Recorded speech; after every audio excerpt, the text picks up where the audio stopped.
If you've ever said, "I'm just not good at reading comp," you've swallowed the single biggest myth there is about LSAT prep. Here's why that story feels true and why it's dead wrong. From grade school all the way up to college, teachers would grill you on dates, names, and metaphors, and rewards went to whoever memorized the most details. The LSAT flips that on its head. It cares almost zero about trivia and almost 100% about argument structure. So when you bomb your first practice test, you think to yourself, "See, I knew it all along. I'm bad at reading." But in reality, you were just using the wrong playbook. We tend to believe reading skill is fixed because it feels automatic, like breathing. Nobody tells you that expert readers run a repeatable mental checklist. They ID the main claim, they locate each supporting reason, and they track shifts in viewpoint. Those steps can be drilled the same way you might drill conditional logic. Yet because they're invisible, people assume you're either born with it or you're not. And most students try to brute force improvement where they burn through passage after passage, underline every phrase that might feel important, then hope that osmosis kicks in. But of course, it doesn't. You check your score report, see zero progress, and think to yourself, "Guess I'm capped." However, cognitive science studies on deliberate practice show skills that look innate, like pitch recognition, mental rotation, and even chess intuition, improve fastest when you isolate sub-skills like, for example, summarizing a single paragraph in just 6 words. They improve when you get immediate feedback, like comparing your summary of a paragraph to an answer key or to your tutor's version, and when you repeat and drill with increasing difficulty. LSAT reading comp is no different. The plateau comes from having vague goals, not being low when it comes to talent. Take Maya, one of my students. She started off at a 157, definitely not T14 material. She wasn't slow though, she was just unfocused. We spent one entire week doing nothing but paragraph purpose drills. Her average passage time stayed the same, but her accuracy skyrocketed from only 14 out of 27 up to 22 out of 27. Then 2 months later, she hit 171. Of course, your results may vary. Maya is a unique individual, but this is evidence that reading comp is learnable. But you've got to change your mindset. You've got to stop asking, "Why am I bad at reading?" And instead, start asking, "Which particular reading subskill am I weak on today? Is it main idea, tone, or structure? And how can I target it for the next 35 minutes?" That tiny shift turns an amorphous weakness into a solvable puzzle. And once you see the first 2 or 3 point bump, the old fixed ability story falls apart for good. So today I want you to take any LSAT reading comp passage and after each paragraph, write down just one sentence. The author included this paragraph because blank. Do that for 3 passages, then check your answers and watch how quickly the fog can lift.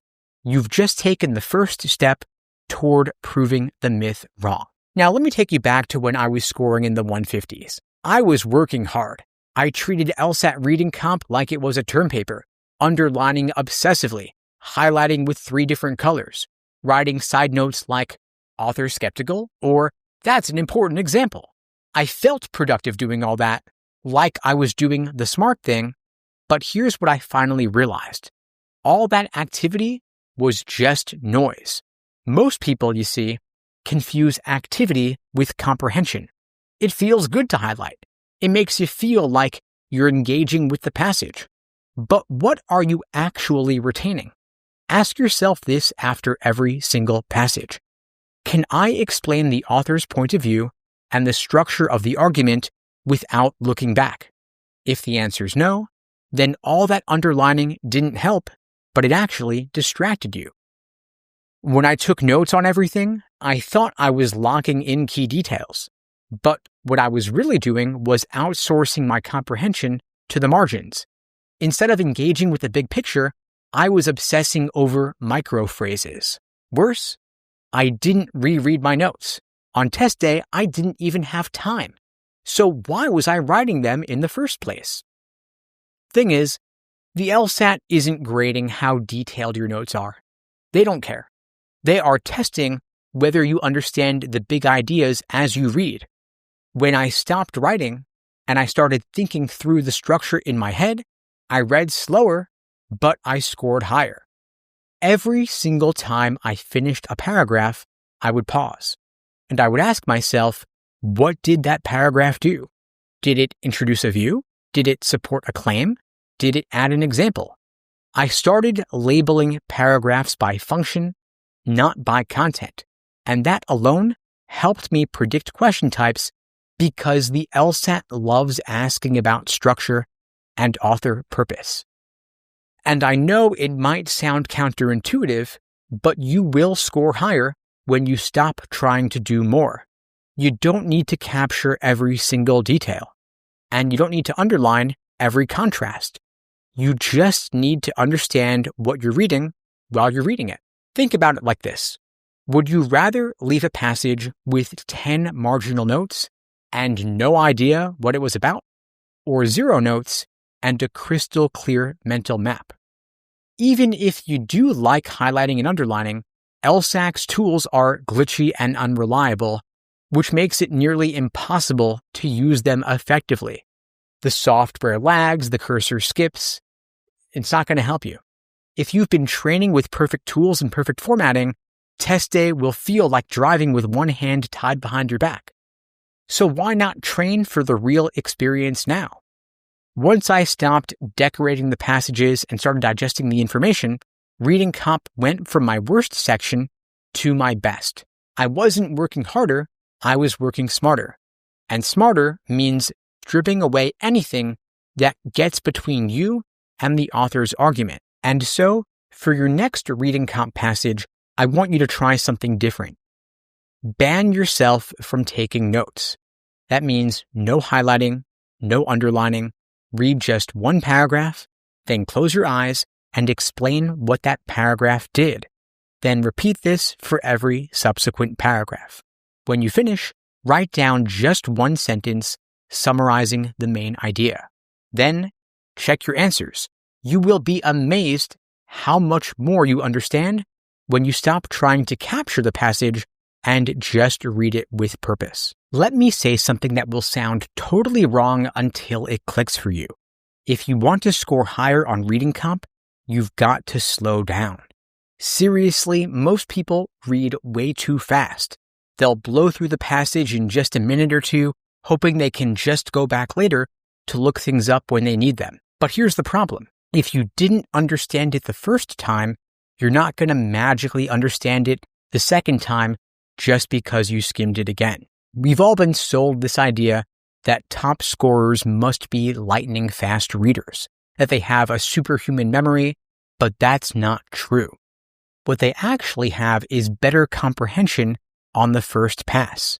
Not faster, but deeper. Trying to read faster before you understand the structure is like speeding down a highway in the dark with your headlights off. Now, here's what most students do.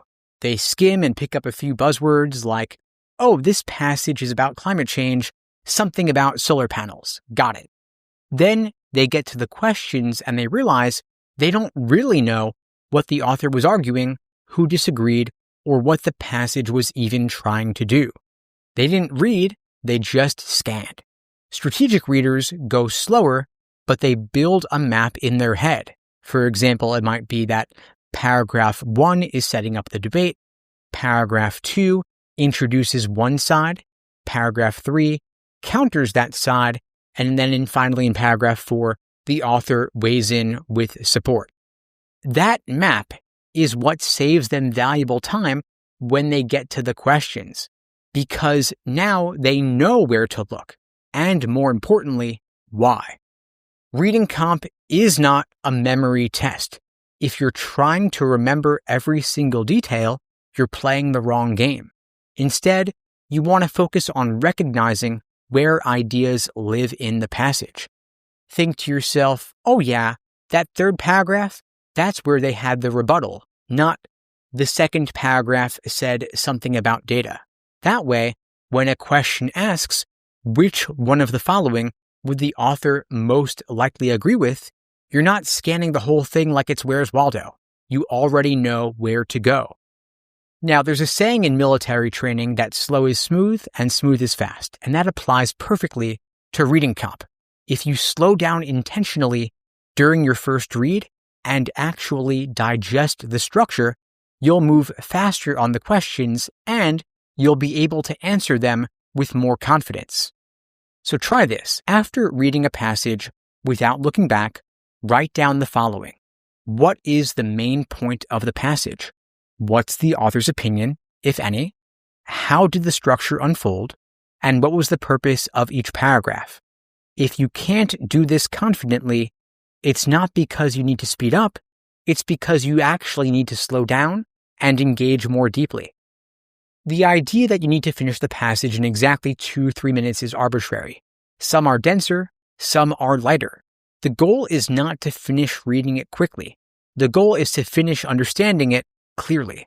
Whether it takes you 3 minutes or 4 minutes, if you can answer the questions accurately and quickly because you grasped the structure, you're going to be in a better position than someone who read faster but guessed more.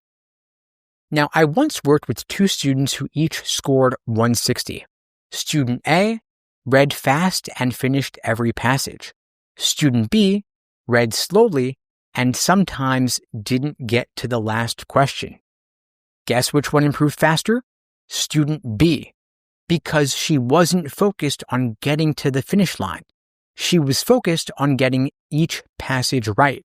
And over time, she got faster naturally without ever even training for speed. So next time you do a passage, give yourself permission to read as slowly as you need to understand everything on the first try. Then you can time how long you spend on the questions. If you understood the structure well, you're going to spend less time scanning the passage later, and your overall time won't increase. Do this for a week, and you'll watch your accuracy improve first. The speed comes after. Now, a lot of students are approaching LSAT reading comp like it's English class. They read slowly, they savor every metaphor, and they wonder what the author really meant in line 17. But that mindset will crush your score. The LSAT is not asking you to appreciate fine prose. It's asking, can you read with precision, under pressure, and identify arguments, structure, and tone with zero fluff? In other words, you've got to read like a lawyer. In literature, it's fine to have multiple interpretations, and of course there's room for debate. You could argue that The Great Gatsby is about ambition, love, class, whatever. Your job is to defend your view. But on the LSAT, there is only one objectively right answer, one sole interpretation, one correct main point. And if you're trained to read like a literature student, you will spend precious seconds weighing how the passage made you feel instead of what the author was doing structurally. The LSAT does not care if the passage was well written, and surprise, surprise, they're not well written. They don't care if you like the topic or not, and you're not going to like the topic. They just want to know, is the author neutral or are they opinionated? Are they presenting a theory or are they advocating for one? Do they agree or disagree with the people they mention? Tone is everything. Is the author skeptical, supportive? Are they cautiously optimistic? That tells you which answer choices fit and which ones are trying too hard. If you missed the tone, you probably missed the question.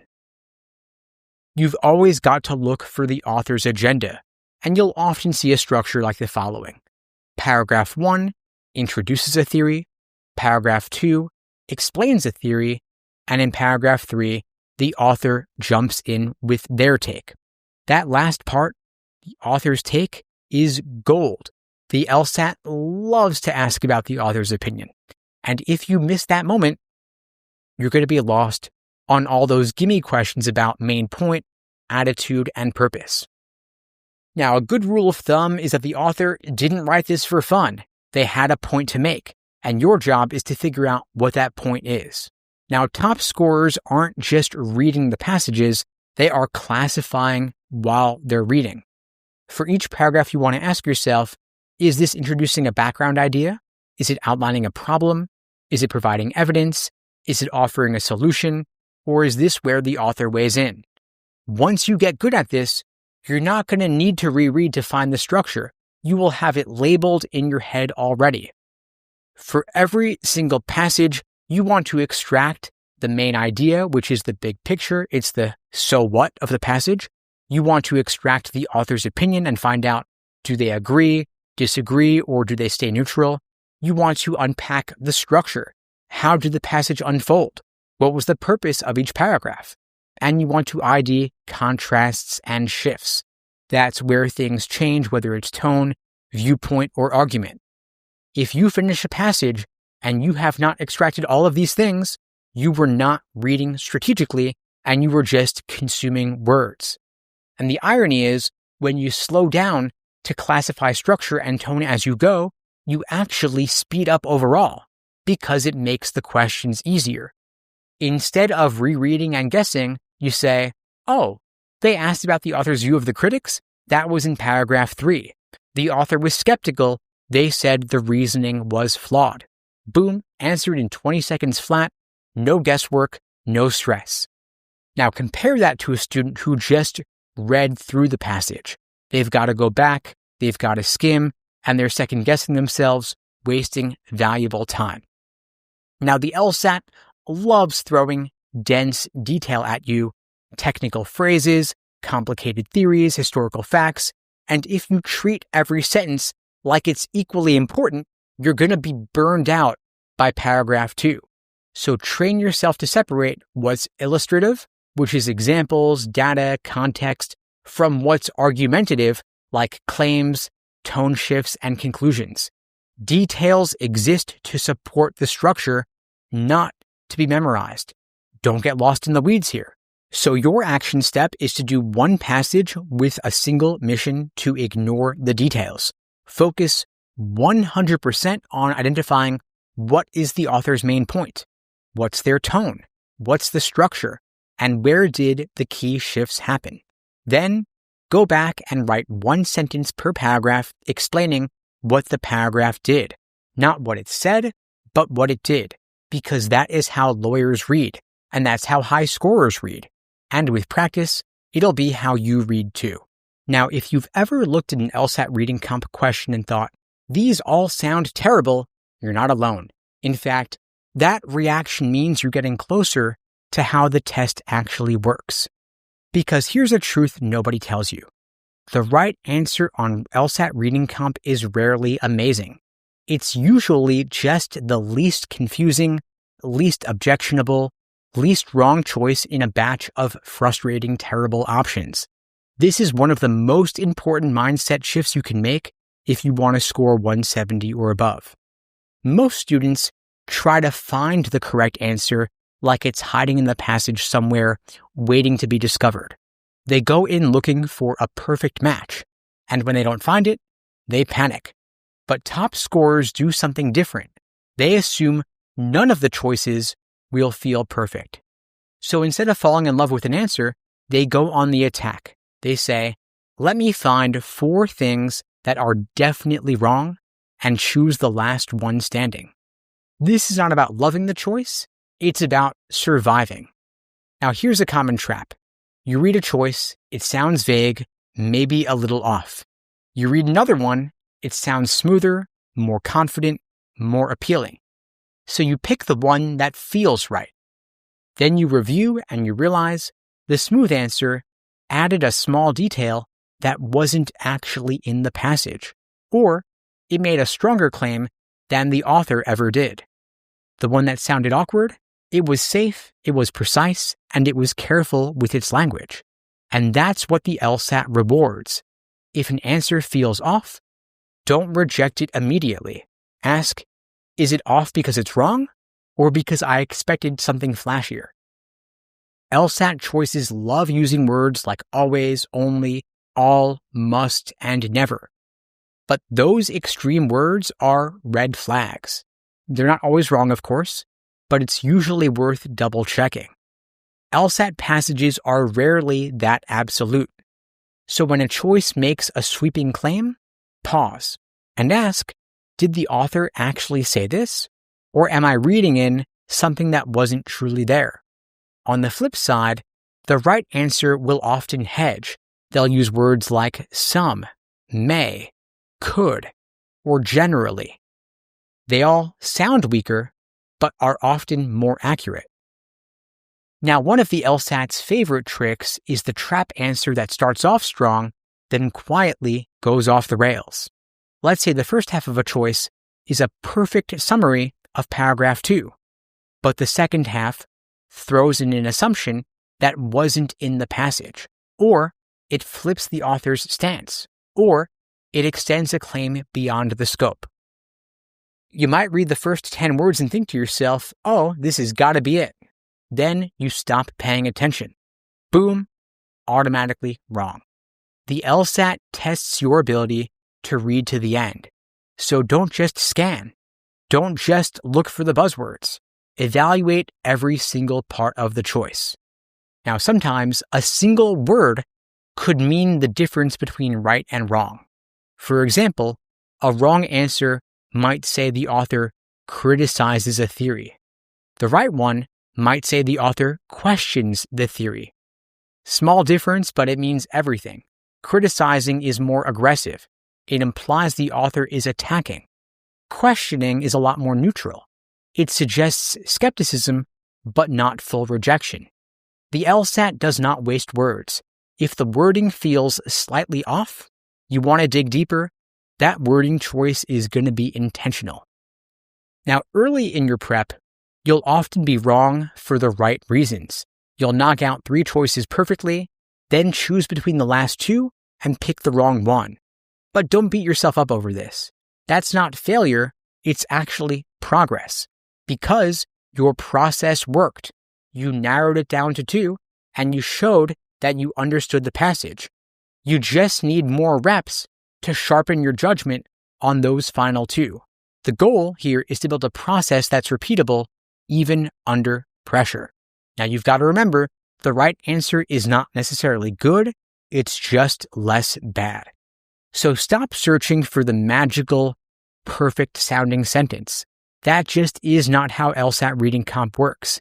Instead, accept the reality that you might hate all 5 choices, and you might doubt the one that you pick. You might not even understand the one that you're picking, and that's okay. If you can confidently eliminate the other 4, then that weird sounding answer is going to be your winner. So on your next LSAT reading comp section, for every question that you do, force yourself to write down why 4 choices are wrong, even if you think you already know the right one. And be specific, not just saying that it's vague, but say, this choice says the author supports X, but the passage never says that, he only mentions it as background. And track how often the answer you dislike ends up being right. It's more common than you might think. And this habit builds critical judgment and trains you to trust your process, not your gut. Now, one of the most common tips floating around Reddit is to get better at reading comp, you should read The Economist and Scientific American and other dense magazines. Might sound reasonable because these are all serious academic style publications, and LSAT passages are also serious and academic. But reading random nonfiction, there's no reason for it because you have hundreds and hundreds of official LSAT reading comp passages, each one written to mirror exactly what you'll see on test day. They're not kind of similar, they're not vaguely close. This is exactly what you're going to be tested on. These LSAT passages were written deliberately to confuse you, they're filled with tempting wrong answers, and they are constructed to punish the casual reader. So why on earth would you skip them in favor of popular articles that are designed to entertain or inform, not to test your logic or your endurance? It makes no sense. LSAT Reading Comp is designed to test your ability to analyze argument structure, to spot hidden assumptions, to identify tone, bias, and purpose, and of course to survive under strict time pressure. In contrast, The Economist is designed to share opinions, give context and background, explore global and political issues, and to keep you engaged. The Economist is not playing games. They're not laying traps. There are no 4 wrong answers and 1 slightly awkward correct one. So when you read The Economist, you're not practicing for anything close to what the LSAT demands of you. Now, if you want to train your reading endurance or get in the zone with something dense, that's fine, but don't go beyond actual LSAT material. You can, if you choose, use the older LSAT passages for your warm-ups because there are about 400 released passages. So you don't need to treat every single one like it's gold. You could use prep tests 101 to 120 for casual reading, where you're not timing yourself, just reading to stay sharp, and then use 121 and beyond for timed work, because these mirror the format you'll see on test day most closely. That way, even your casual reading is still building skills that translate directly to your score. Now, if you've got only 8 to 12 weeks until your test, you have limited time, limited focus, and limited energy. So there is no reason to spend valuable time reading The Atlantic or Scientific American, then having to translate its structure into LSAT mode. Instead, just dive into the actual thing you're going to be tested on. And I get it, of course, LSAT passages are pretty dry. You're going to be reading about ancient pottery, beetle mating patterns, and debates between 19th century legal theorists. But the thing is, the people who score 170 and above, they're not whining about boring passages. They are training themselves to extract value anyway. They read every single passage with curiosity, asking, what is the argument here? Why did the author mention that study? And is this paragraph supporting or refuting that particular theory? You are not here to read for fun. You're reading to understand structure and tone under pressure, and that is a valuable skill. So I want you to try the following. If you've got a day to devote to LSAT Reading Comp, you could, in the morning, read a section of Reading Comp casually, no pressure, just absorbing the structure of the passage. Pick one of those older ones from LSAT 101 to 120, or something from the drill section in Law Hub or the additional practice section in Law Hub. Then, in the afternoon and the evening, do a couple of sections of Reading Comp timed with full analysis, looking at main idea, tone, structure, and question breakdowns. And if you don't have a full day, that's okay too. Even just 30 or 35 minutes a day can build real momentum over time, and you'll never be wasting time on irrelevant material. So go pick any older exam, pick one passage, and set a timer for just 10 minutes. Read the passage slowly, don't take notes, and just focus on what is the author trying to say? How does each paragraph build on the last? And can I summarize the structure? Then do the questions. That could be 10, maybe 15 minutes of real LSAT training, which is 100 times more valuable than spending 45 minutes reading news articles that won't help your score. You don't need more reading to get better at the LSAT. You just need the right kind of read. Now, if you've ever looked at an LSAT Reading Comp passage and thought, this is all over the place, I don't know what I just read, chances are you missed the structure. I know LSAT passages can feel chaotic on the surface, but underneath, they're built using just a few predictable patterns. And once you learn to spot those patterns, everything gets easier. Your reading speed, your comprehension, and especially your accuracy on the questions. Structure is the hidden code of Reading Comp, and learning it is like getting the answer key in advance. Now, most students try to understand the passage by focusing on the subject matter. They'll get all caught up in the terminology, and they'll worry about whether they understand beetle migration or contract theory. But the LSAT doesn't care if you're interested in insects. It cares whether you can ID how the author builds their argument. And when you focus on structure over the content, you can stay grounded even when the topic is unfamiliar. You can anticipate the types of questions they're going to ask you, and you'll know exactly where to look when you need to refer back to the text. So don't ask yourself, do I understand the topic?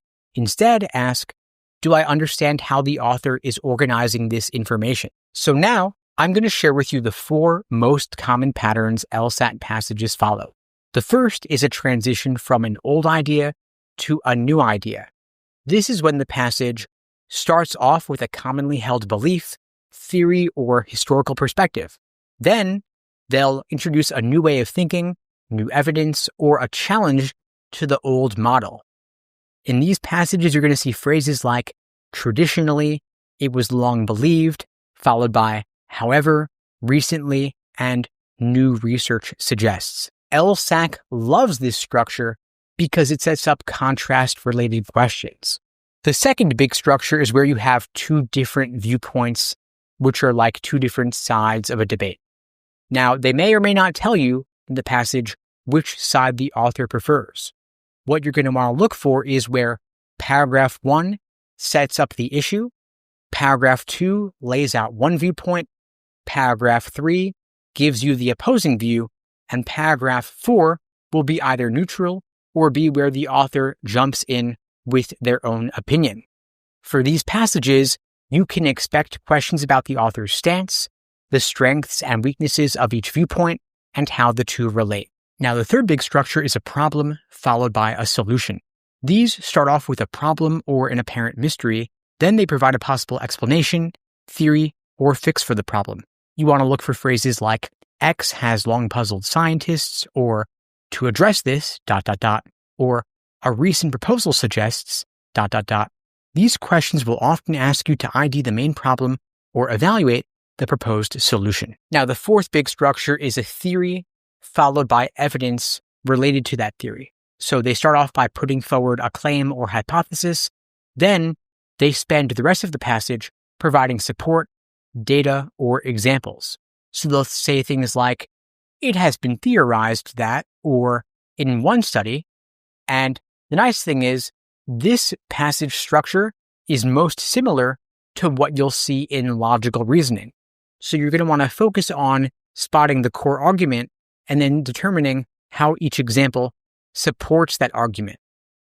Now, why am I talking about passage structures here? It's because the structure of the passage can give you a preview of what the questions will be. For example, if you see a structure with 2 different viewpoints, you can expect questions to compare and contrast those viewpoints. If you see old versus new, you can expect questions about the advantages of the newer theory. If you see a passage that presents problem followed by solution, you can expect questions about whether the solution works. Now, the LSAT is lazy. They will reuse the same question types over and over again. So if you learn the structure, you will be able to predict, they're definitely going to ask about how viewpoint B responds to viewpoint A. And that ability to anticipate saves you time and will reduce your confusion about what you just read. Now, I know this might sound obvious, but most people don't do this. You want to treat each paragraph like a tool. Ask yourself, is this paragraph introducing a new claim? Is it supporting an earlier idea? Is it showing a contrast, or is it offering background? Once you start labeling paragraphs by function, you will create a mental outline without needing to write down anything at all. It's like building a map in your head while you read. And so you want to look for the clues LSAC is giving you, like contrast, cause and effect, emphasis, and examples. Those related keywords tell you what the paragraph is doing. They're like big blinking arrows pointing you to the structure of the passage. Now, even the so-called weird passages on unfamiliar topics still use familiar structures. And once you see the pattern, you'll find the details don't matter nearly as much as you might have thought. But don't wait until you get to the questions to think about things structurally. The top scorers are looking at structure while they read. They're constantly asking, what role does this paragraph play? Has the author shifted tone? And are we building on the previous idea, or are we contradicting it? If you wait until the questions to start thinking critically, you're going to waste time rereading. However, if you think structurally as you go, the questions will feel obvious. Now, most students finish a reading comp passage, breathe a big sigh of relief, and jump right into the questions. But that is a huge mistake. They're thinking to themselves, I already read the passage, I'll figure it out as I go. But the truth is, if you don't pause and reflect before you get to the questions, you will spend the next 5 minutes rereading, second-guessing, and scrambling for clues. Top scorers do something different. They stop, they reflect, and they mentally summarize the key takeaways before they even look at the first question. And that pause is where the real work happens. High scorers take that pause to mentally reconstruct the structure of the passage. Then they start the questions with confidence. Now, why does this matter? Because the questions test your understanding of the passage's blueprint. And if you didn't understand that blueprint while you were reading, you're going to struggle no matter how smart you are. So you want to ask yourself, what is the main idea? What is the tone? What was the structure? What did each paragraph do? And where did the big shifts happen? If you can answer those 5 questions in just 30 to 60 seconds, you're not just reading anymore, you're analyzing, and that's what the LSAT is testing. Now let's say you don't pause. You finish reading and you jump right into the questions. The first one asks, which one of the following best captures the author's main point? Now what do? Because you didn't lock that in earlier, now you have to go back and reread paragraph 1, then paragraph 4, and you're still guessing. But now you've wasted 90 seconds and you're less confident than when you started. That's what skipping the post-read review does. It saves you 30 seconds up front, only to cost you maybe 3 minutes later. Now, a lot of students will try to solve this by jotting down notes. And that works if your notes are focused on structure, not content. But you don't have to write down anything. You just need to train your brain to assign roles to each paragraph while you read, then mentally review those roles before you move on to the questions. And once you've locked in the structure and the tone, the questions become dramatically easier. You're going to start recognizing, oh, this is a main idea question. My summary already answers it. Or, this is asking about the author's view. I remember where they weighed in. That means less rereading, less guessing, and more time to spend on the tougher questions or to check your answers at the end. And I know at first, this will feel forced. Slowing down to think through the structure might feel unnatural. And that's fine because you're building a skill. And like any skill, it needs reps. So you want to start by literally speaking your answers out loud. If you do this 10 times, you're going to be able to do it without even thinking about it. And of course, I know that sometimes, despite your best efforts, you're going to finish the passage and feel a bit foggy about it. And that is your cue to review the passage again before you go to the questions. But not word for word. You can, at this point, it's okay, skim the first sentence of each paragraph and see if that helps jog your structural understanding. Then you reread the paragraph that first introduced the author's viewpoint. You don't need a full reread here. You've just got to clarify the purpose of each part. Now let's talk about the one thing that almost everybody hates in LSAT reading comp, dual passages. It's 2 short passages side by side with 2 separate authors, 2 sets of ideas, and 1 weirdly phrased comparison question. It's like LSAC said to themselves, what if we made reading comp even harder and more annoying? But the thing is, dual passages aren't necessarily harder, they're just different. And once you understand how they're structured and how to approach them, you'll realize they're actually one of the most predictable parts of the section. Most students get flustered because dual passages double the information you've got to track. 2 different tones, 2 different arguments, 2 sets of evidence, terms, and assumptions, and you've still got to answer the same number of questions in the same amount of time. But the thing is, you don't need to reread both passages like they're a big blob of content. You read them as a conversation between 2 voices. And once you know who's saying what, everything else falls into place. Now, dual passages usually follow a clear structure. Passage A presents one view or one argument, then passage B responds to, critiques, supports, or expands on that view. Now, your job is not to memorize both. Your job is to understand what each author is saying and understand how they relate to each other. That's it. Once you have those two things, most of the questions answer themselves. Now, before you even touch passage B, you want to stop after passage A and ask yourself, what is the main idea of passage A? What tone is the author using? Is it neutral? Is it skeptical? Or is it supportive? Is this a background setup? Is it a personal argument? Or is it a critique? This only has to take 15, maybe 20 seconds, and it will anchor your understanding before things get more complex. But skipping this is like reading the first half of a debate, then jumping into the second without knowing who said what. Now, for single passages, the regular long ones, I never recommend previewing the questions.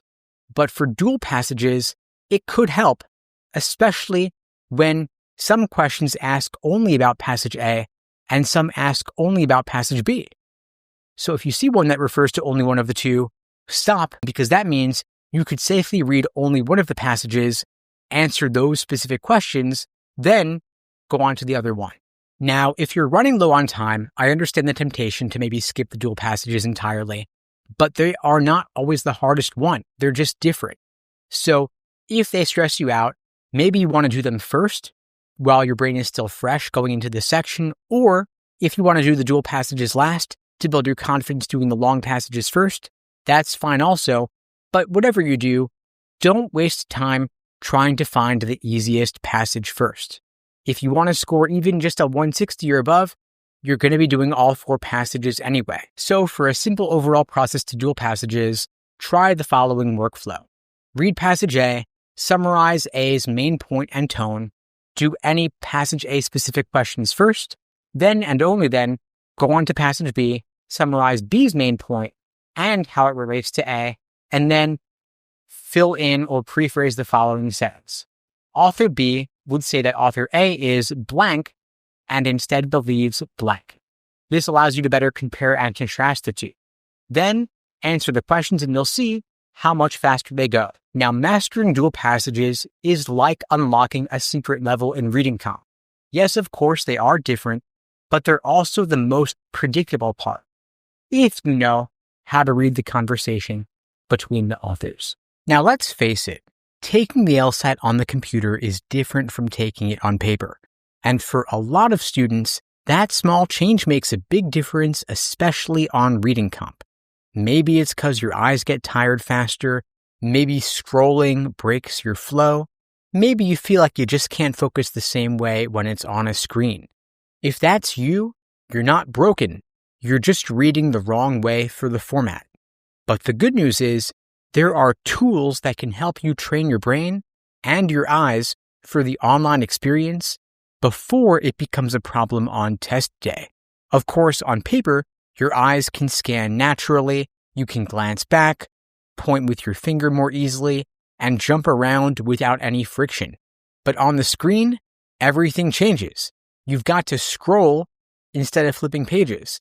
You can't see the whole passage at once, and your eyes have to move in smaller and choppier patterns. That might seem minor, but it has real concrete effects. You get tired faster, you lose your place more often, and your comprehension drops without you even realizing it. That's why the LSAT's shift to the online format hit so many students harder than they expected. So if you're struggling to focus with the passages when they're on the computer, the solution isn't to panic, it's to train yourself deliberately. And that means not just doing more passages, but doing them in a way that strengthens your reading stamina. That's where tools like Spreeder and Phrase Reader come in. These are free or low-cost web tools that can take any block of text and display one phrase or word at a time in rapid succession. It's like watching the passage flash across the screen in short, controlled bursts. You control the speed in terms of words per minute, you control the chunk size, whether it's single words or full phrases, and you can also control the font, the contrast, even the background color.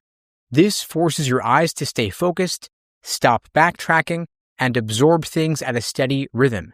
In other words, this mimics the pressure and the pace of online LSAT reading comp, but in a way that you can dial up or dial down.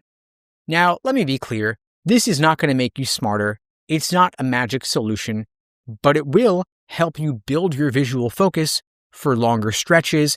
It'll help you reduce mindless rereading, and you'll learn how to track ideas without relying on scrolling or note-taking.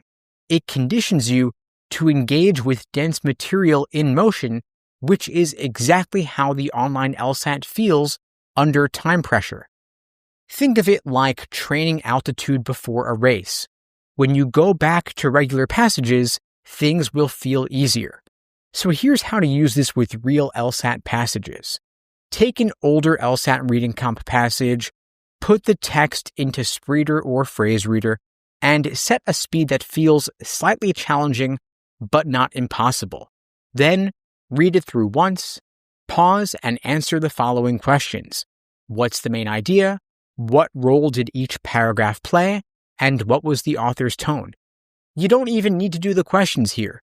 The goal is structure recognition, not test day performance. Do this maybe 3-5 times a week, and you're going to start noticing that you're reading faster, you're processing the structure more intuitively, and you're losing less energy to digital online fatigue. Now, if you find yourself zoning out halfway through those long passages, use Spreeder for shorter focus sprints. You start with 2-minute bursts, increase them to 4-5 minutes over time, and challenge yourself to summarize without looking back. Now, you're not training to become a speed reader, of course. You're trained to become a focused reader under pressure. Now, of course, these are not substitutes for full-length timed reading comp passages. They're meant to be only a supplement. They're going to help you sharpen your visual processing and concentration, especially if screen fatigue is holding you back, but you've still got to practice full sections under timed conditions, use the actual LSAC Law Hub interface, and drill real questions under real constraints. Think of these tools as your warm-up drills, not the main event. Now, with all these strategies I shared today, here's where most students get stuck. They still think of reading comp as a personality trait. They think you're either a reading person or you're not. That some people are just naturally better at this, and if you're not already getting -2, -3 max per section, maybe you never will. Let's kill that myth right now. Reading comp is a skill, and skills are made and developed, not born. And once you understand that, everything changes. Forget everything you've been told about reading faster. That is not what gets people to 170 and above. What gets them there is their ability to understand structure in real time, spot shifts in tone and perspective, and summarize main points without memorizing every fact. The LSAT does not reward speed. It rewards clarity of thought under time pressure. That means if you're reading slower but thinking sharper, you're winning. The students who make the biggest jumps, like 15, 20, 25 points or beyond, they're not the smartest, but they are the most deliberate. They'll build habits, like stopping after every paragraph to ask, what was that doing? What was the purpose?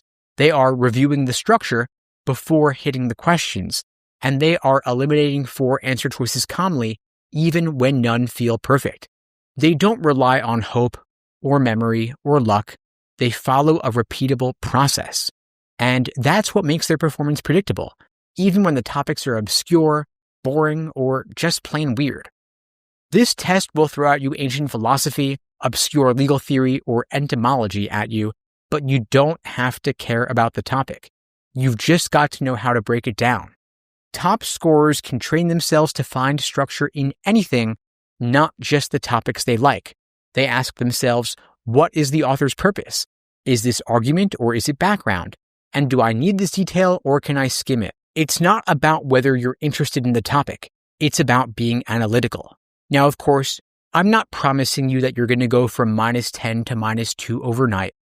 Here's what progress actually looks like. Over the next 4 weeks, you may find that in the first week, you go from feeling lost in the passage to seeing clear paragraph breaks and distinctions. In the second week, you'll start noticing tone. You'll think to yourself, wait, this author is kind of skeptical. Then in week 3, you'll stop falling for trap answers that are too strong or just outside the scope. And in week 4, you'll find that you're predicting the right answer before you look at the choices. That's real growth. That's what real growth looks like. It's not flashy. It's not happening overnight, but it stacks over time. And one day, you're going to finish a section and realize, whoa, I actually knew what I was doing the entire time. And of course, the LSAT is a standardized test. That means it follows patterns. It reuses the same old structures, and it rewards specific reading behaviors. So if you practice the right way, meaning you're using real passages, you're reading for structure, not trivia, you're drilling your weak areas, and you're reviewing every wrong answer, not just moving on, you will get better. Not maybe, not if you're lucky, you actually will. Now, a lot of students get discouraged when they get one section right, then bomb the next. But that's normal. Reading comp isn't about getting in the zone. It's about building a foundation so that even on your worst day, you're solid. Think of it like going to the gym. One good workout is not going to dramatically change your body, but 6 weeks of deliberate, structured training, that changes everything. And I want you to let go of the idea that this should feel easy the entire time. Reading comp is supposed to be hard. It's supposed to feel dense, unfamiliar, and a little overwhelming. But you don't get a high score by avoiding discomfort. You get it by pushing through the discomfort again and again until your brain learns the patterns. If it feels awkward at first, that's actually a good sign. It means you're stretching your ability. So if you're serious about improving at reading comp, focus on the inputs, not just the outcomes. That means fewer passages and more deep reviews, breaking apart one hard question and understanding every single step, practicing main idea summaries every single day, and saying aloud what each paragraph is doing, not just what it says. And over time, the score will come. Reading comp, again, is not a personality trait. It is a set of micro skills, and every one of them is trainable. You don't need to be born with reading ability. You've just got to build it day by day, passage by passage, and if you do that, there's no score you can't reach.